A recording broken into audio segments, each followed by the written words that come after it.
Absolutely. All right, All Peter. right, get it. So we're recording again. Good to see you. It's been upwards of 20 minutes since we left off in the conversation. Yeah. I guess we could just make some. We've had a lot of stops and starts today, so I guess we can make our introductions as brief as possible. My name is Luke Angstadt.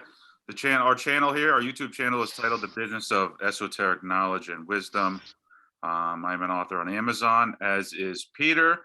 You can find the details of our books in the description page after you click subscribe. And Peter, I'm going to just make a brief introduction about yourself, and then we'll get into the conversation. Because this, when I put this on YouTube, I'm just going to put in the headline that this is a continuation from the conversation the very same day that this is posted. So people know that this is just obviously connecting from where we left off. Yeah.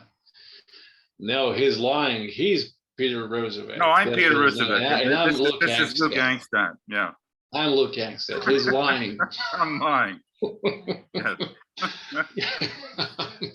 I mean, I would like to be Luke Angstadt as well as I'd like to be Peter Roosevelt. I'd love it. You know. All right, so I'm Peter Roosevelt, and we're getting much more popular and wider and accepted than we were ever before in our lifetimes by the mediation and utilizing of this channel.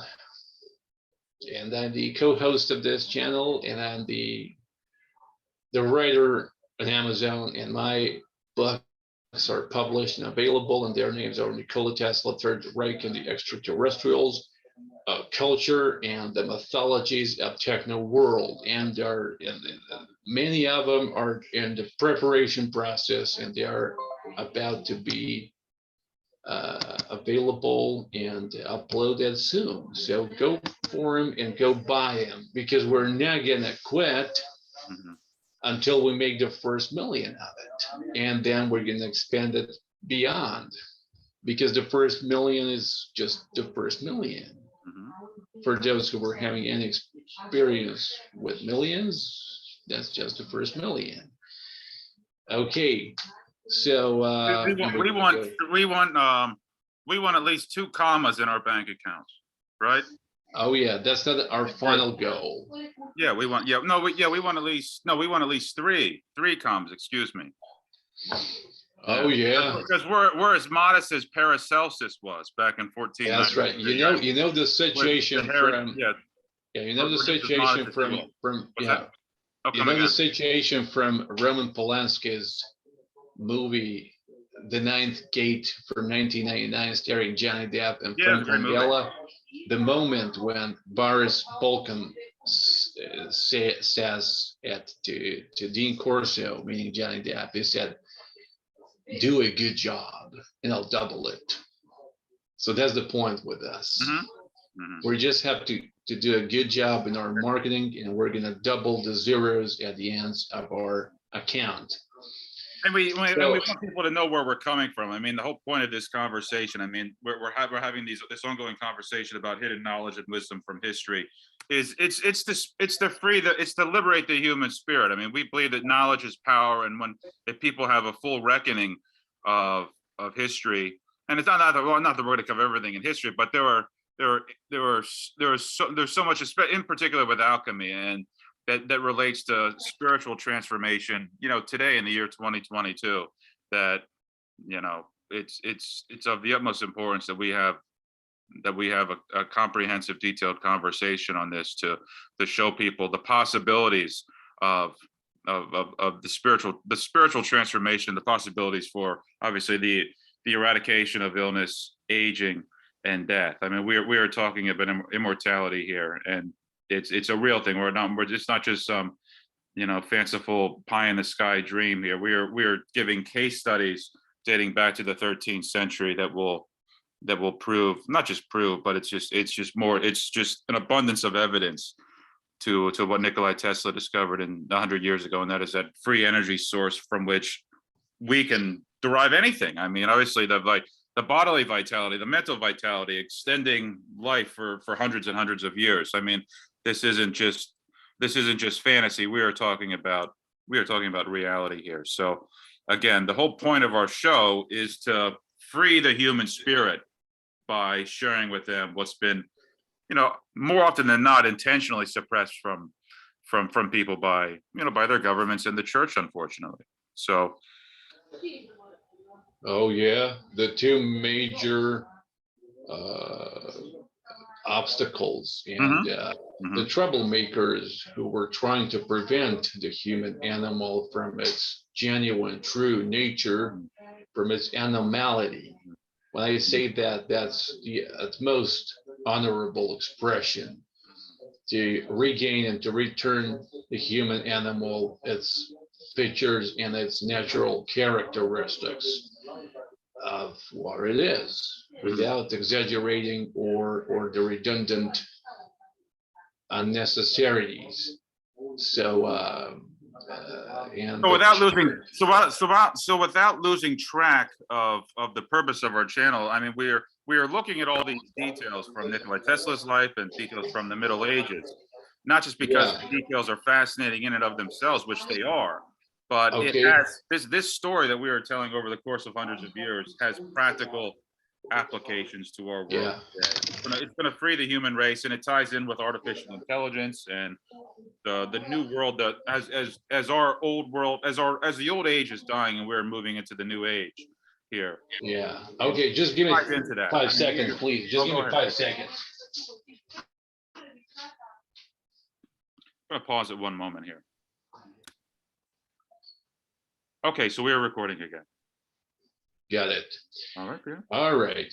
So we're continuing about the thread, Paracelsus. yeah, and the Yep. track, of the esoteric and alchemical ideas and the practical applications And of, to your point, Peter, what you said in the previous episode is that the reason that we're getting into the details of the history here into the Middle Ages, because it's important for people to know that this didn't just pop up out of nowhere. This isn't something that you or I just, we stumbled upon it today or yesterday, and no, this is something that has a long heritage stretching into antiquity, and that is hence the reason for the detailed exposition of history, especially in the Middle Ages where we're at in the conversation right now, is because sure, there was a sure, long yeah. there was a long practice here.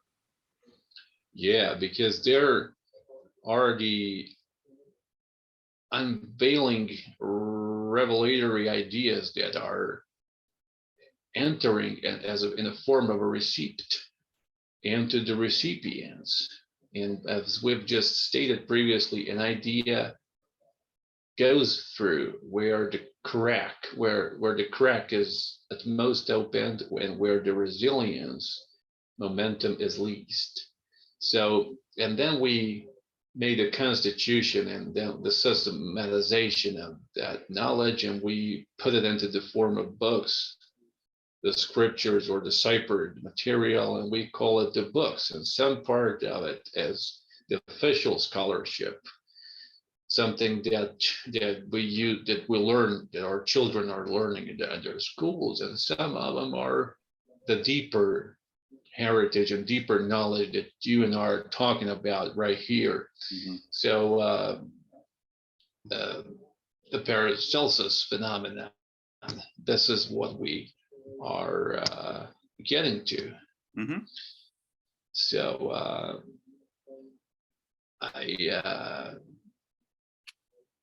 when he was 12 years old, uh, Peter, if I remember correctly, where we left off was you were talking. He I finally do, I he do remember. oh, Yeah. so we're talking about gold and silver, because I think you were using the Latin terms. Were they Latin for gold and silver? Oh yeah, Just he so we was. remember where, I'm just trying to remember where the thread was where we last left off. Yeah, Yeah.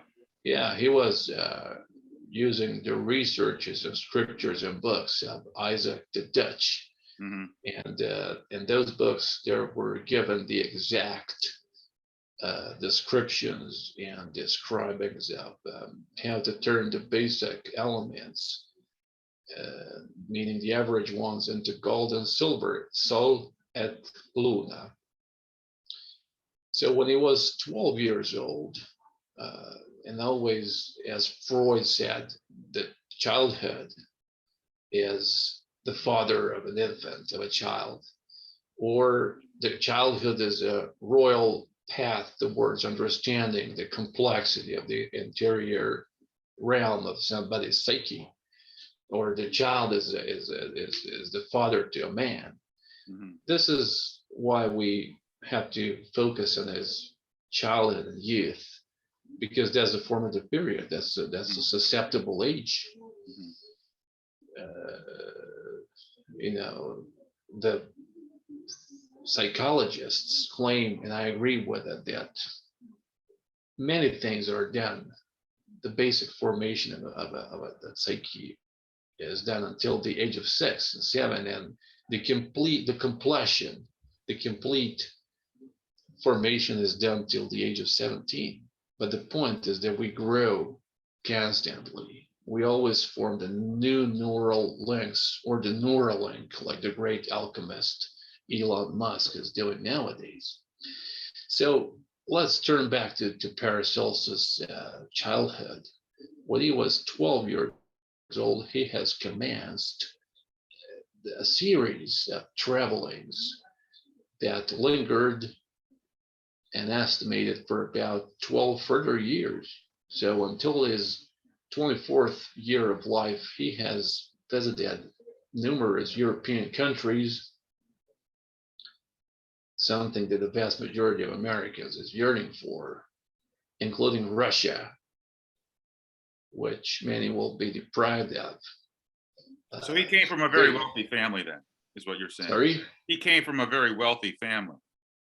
Well, yeah, Yeah. indeed. We can put it that way. Although to make for travelings, one doesn't have to have a large fortune, as well as you know. No, but it helps. I was traveling. Yeah, I personally was traveling using fortune and using low cost travels. Mhm. So by usage of 200 euros of today, you can travel almost half of Europe, or you can use the Trans-Siberian Railway. I was doing that personally. Mhm. To travel from Omsk or from Moscow way up to Primorsky Krai. So Paracelsus was traveling a lot from like 12 to 24. Right? He was doing a lot of traveling from 12 to 20. Probably he has even. It is possible that he even entered through and did his breakthrough into the Asiatic continent as well. I mean, it was Central Asia. So while he was spending time in Constantinople, today's Istanbul, the Arabic speaking adepts, the sages and the wizards, have the connoisseurs of black and white magic, to split it that way, have given him the great secret of the Hermetic knowledge and skills. So he's probably borrowed and got his connoisseurship and his knowledge on the nature of the natural ghosts and spirits and fiends, and the knowledge about the inhabitants of the invisible realms, probably from the Indian Brahmins. That's the highest caste in India, of course. The Parya is the lowest one, as well as we know. With whom he's got into touch directly. I mean, whether directly or by the mediation of his pupils that came on later. So he has become a military physician, and his comprehension and art and skill in his craft had given him a lot and brought him to a large success. He was socially accepted in his wider society, which is important for a human animal, human being. And there we go on. So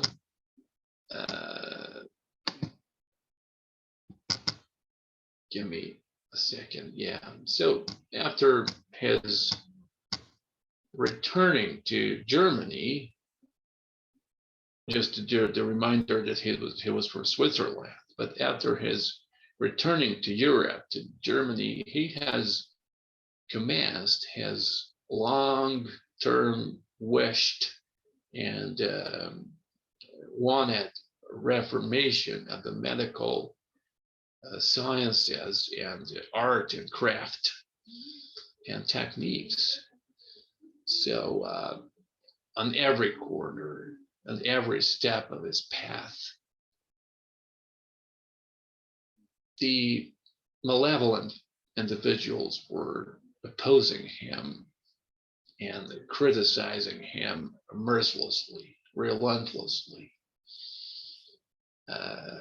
But so he wasn't always able to stand that critique. His violent temper and an extraordinary strong personality type were undoubtedly, or have undoubtedly, accelerated numerous tempests and storms above his head. I mean, political troubles even. That Peter, I think you touched on something before I lose my train of thought here. When you touched about these malevolent characters in his life. I mean, what we're talking about with the occult knowledge and the wisdom, not just of alchemy, but it goes back to like the mystery schools, right? I mean, it goes back to the mystery schools that Plato and Aristotle were members of, and the mystery schools, I'm sure they predate those as well. But there has always been a group of people that want to use the hidden occult knowledge for power and control. I mean, they get off on it, right? I mean, it comes back to Nietzsche's will to power, that everything in the world is a will to power and nothing else. But there is more there. But nevertheless, so we've always had these people that they are addicted and they are consumed and they get off. It's a drug. Power and control for the sake of power and control is their drug. But then there's also been another side by side group of people. I mean, the Nikolai Teslas, the people we're talking, the alchemists we're talking about here, Paracelsus, the one that I don't recall his name from the 13th century, even you and I, ones that want to use this hidden knowledge to free people, to show people that, listen, that there is a world of, there is a paradise that is just, it's waiting for us to discover and to partake of, and there have been these adepts that want to share this and show them show people the positive light to how the occult esoteric knowledge can be used to free the spirit, to free consciousness. So they've coexisted side by side for all of known history too. However, the adepts that want to use this hidden knowledge and wisdom for good, they have been mercilessly attacked throughout history. And we had to look no further than what happened to Nikolai Tesla not too shortly after his passing, where there was a systematic attempt to relegate him to the closet of history. I mean, it took no time at all for his legacy to be forgotten. And then obviously there's been a revival. I mean, there's been a revival, and people have started paying closer attention to Nikolai Tesla's life and his work. But initially, after he left this earth, I mean, there was a concerted effort to bury his work. So what we're dealing with here is there are two opposing camps. There is the camp that wants to use this hidden knowledge for power and control, and then the camp that wants to free people, to show people that, hey, we have the potential for paradise, right? We have the potential for nirvana. Well, those are the loose annotations and statements that we've concluded. That's the point of this. You get it into the target. That's the point of this show, that we are always standing at the doorstep, the threshold of paradise, not in the form of the naive, metaphorical, or fairy tale like mythological expressions that human being is inclining to, is tending to make. But we're standing at the very doorstep of our own Eden that we have to achieve and obtain by the conscious usage. First of all, the respect of the cosmic laws, understanding of them, and then by the proper usage of gadgets of Nikola Tesla, and the means for avoiding and eradicating the necessity of war.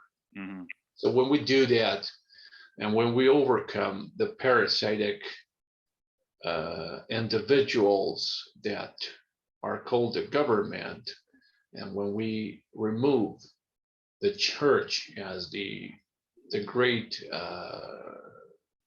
pocket of entropy, and the holder of knowledge, and the preventer of knowledge, which is keeping human animals in fear, and in the state of unrecognizing its own instincts and its own interior nature, its core, then we are standing at the very doorstep of growth, the self-growth of the consciousness and technology. And that's the state of Eden. So yeah, you said that the one who wants to liberate is facing obstacles and things going against him. And certainly Paracelsus was probably even capable to avoid many of them if it wasn't that fundamentally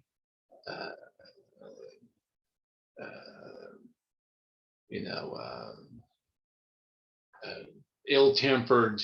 Sometimes if it was having a different temper or different mood, the general mood of his psyche, if it wasn't that biased, if it wasn't making those biases, so and just to your point, and Peter, just before I lose track, just to your point on the potential for paradise, is we're not talking, it's not a matter of us, lifting heavy boulders up mountaintops. I mean, we're talking about, it's a shift in perception. It's that eureka moment where people say, so this is how we can use this knowledge for good. I mean, it's not a long, tedious, laborious job in front of us. I mean, it's just a matter of getting enough people to just shift their perception a little bit for that eureka moment to go off, and boom, we create this new reality. Oh yeah, I mean, we are creating this new reality. That's the point. And if we unify ourselves into an egregore, if our particular psyches can unite into an egregore of a mighty interior energetic boost and potential, just imagine what we can achieve as a species. So for this moment at least, this egregore is known as the Teslean Society that you also belong to, because we wouldn't be speaking about Tesla at each of our shows. Momentarily, it counts around 55,000 of the active participants. It sounds like a military or paramilitary membership, or as a cult or as a sect, although it's totally opposite from that. And it's clear to you and me. But for further explanations, we're gonna organize talkings about Tesla and the discussions, right? So I just want to proceed with Paracelsus right now. He was sharply and viciously and vigorously attacking the pharmacists, what's called today the pharmaceutical mob or the mafia. My wife also belongs to that organizations. So he would certainly be criticizing her if they were existing in the same synchronous, incarnation, or maybe they did. And he was attacking the pharmacists by claiming that they don't use the proper, appropriate compounds and ingredients in their recipes, and they don't pay attention to the needs of their patients, but they only want to get the good bargains and the good Scrooge compensations, for their forgings and lies and coverings up. Practically the same situation when we got today, with the pharmaco mob, the pharmacists. So the extraordinary recuperations and recoverings that Paracelsus did alone, just relying on himself, have just created him the enemies, the foes, who's get into even much deeper hatred towards him, because they couldn't repeat the alleged miracles and wonders that he was able to perform. So he himself, not only that was capable to recuperate people from the maladies, from the diseases, which were pretty often in his age. We're talking about the medieval ages. But it's also been said that he was genuinely, truly healing leprosy, cholera, and cancerous diseases, because there are various types of cancers. So his friends were claiming and stating for him that he's able to produce and to do anything except to resurrect the dead. Everything except to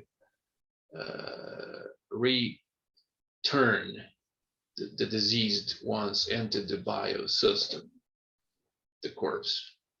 So his medical system or paramedical systems, the occult systems of healing and recuperating, however, were so heterodoxical in the eyes of his foes that they have surely and slowly but surely, they were defeating him all over again and forcing him to leave, to abandon the fields of his work, and forcing him to seek for hope and sanctuary in the places where he wasn't that much known, meaning to escape, to flee. So there is a lot of controversial material, a lot of controversy regarding the Paracelsus personality. There ain't no doubt that, in fact, he was a very nervous personality and a very tempestuous character. So his hatred towards the physicians and the official system members of the doctors, and his hate towards females, the women, has even exaggeratedly turned itself into a mania. So for them, he wasn't growing anything else except the insults and the offending behavior, the offensive behavior. So from the information that we can get to, what could be found is that there wasn't any kind of romantic attachment, nor a sexual relationship, nor an affair in his lifetime. His opponents were always criticizing him because of his unusual outlook and immoderate and modest system of life that we are already introduced to. So it is believed that his physical abnormalities are those which are probably responsible for a larger part of his bitterness. What were his physical abnormalities? What kind of, was he deformed, or what was he dealing with? Well, certainly not exactly like the Elephant Man, but he was an ugly human being, or an ugly bodily system. He wasn't a beauty, the first grade, like you and I. Right, I mean, you're right. I mean, and we, yeah. So, all joking aside, was he like, did he have a hard time walking? Was he like, did he have a club foot, or even worse than that? What I mean, how deformed was he? Was he like Quasimodo? I mean, because that certainly goes a long way to forming a person's disposition. You know, that shapes a person's it really shapes someone's personality if they are dealing with some kind of that kind of physical defect. And a person's attitude towards the average society around them, that's for sure. And his relationship, mutual relations with them, or the lack of relations. So certainly a lot like Quasimodo. Yeah. And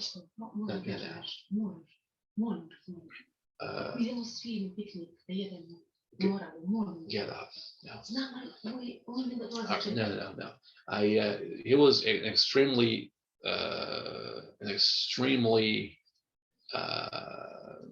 and he's been dead for 500 years, so we're not going to hurt his feelings. I mean, he was definitely very small. I mean, not tall at all. He was around, I don't know,